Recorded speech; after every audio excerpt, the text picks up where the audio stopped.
remain with the Sierra Club. And I think the movement we're making on solar is great.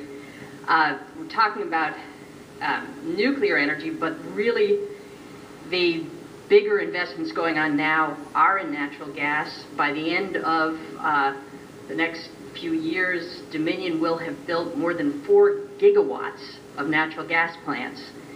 And you know, I've been, there's a bunch of studies out of the University of Texas at Austin. There was an article in the journal Nature in December suggesting that the shale gas boom is going to turn into a bust starting in 2020. And so the amounts of solar and wind we're talking about here are really, really small, and the amount of gas is really big. And I'm wondering whether you're worried at all about the gamble that we're taking here, and kind of figuring that into the calculus. Listen, I'll go back to the point I made before. What I can do as governor, listen, as you know, Dominion, their authority doesn't go through me, as you know. We have a separate commission that handles it. Doesn't come to the governor's office at all. So all I can do in the job and the chair that I sit in is do the best I can to cajole them to what I think is in the best interest of the Commonwealth.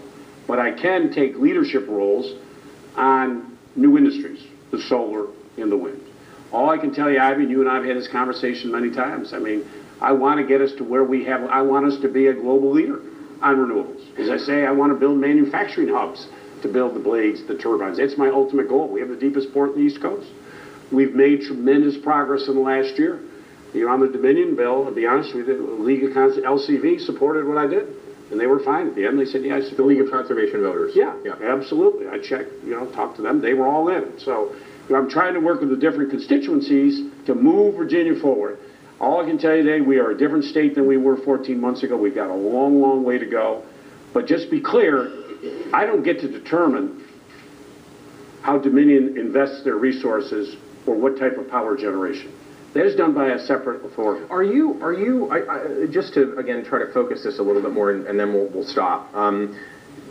There is this question about what's going to happen to natural gas prices in this country, and I understand that you're not an energy trader, but what I think that question was getting at is it's the sort of all eggs in one, or too many eggs in one basket, which is a point that one hears a lot, that sure. this country broadly is moving to gas to such an extent that if gas prices were to rise, it would upend a lot. Given the limitations in your pay grade and what you're able to do, how do you think about that? Is there anything, do you worry about that? And if you worry about that, does it change what you're able to do? Or we have a diverse mix here. I've already gone through my mix ratio here. We are hedged with nuclear, with gas, we have some coal, and we have renewables. So we have a diverse energy mix, which is what you want to do. Of course, you can't put all your eggs in one basket. Something could happen. Go back to the oil embargo we saw years ago. Well, you weren't born yet. I was. I was, actually. Okay, there you go. Okay. You have no gray area.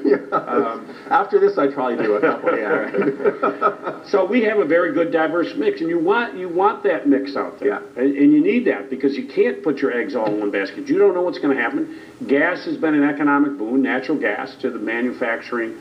I mean, we have had a renaissance in this country on manufacturing. I think I read the other day, 58% of CEOs are now insourcing, bringing jobs back from Asia to America. Why? Because of our low energy costs here, the differential on labor has shrunk to the point that it's better to keep those jobs here in America. That's a good thing. I need more manufacturing. If you come travel with me to parts of the Commonwealth of Virginia, where they've lost, as I mentioned, all these jobs, it is sad. They need it. They want to work. They want manufacturing. They want advanced manufacturing. Natural gas is one of the ways now that we can build, and the country has a renaissance today in manufacturing. Okay, we're going to have to leave it there.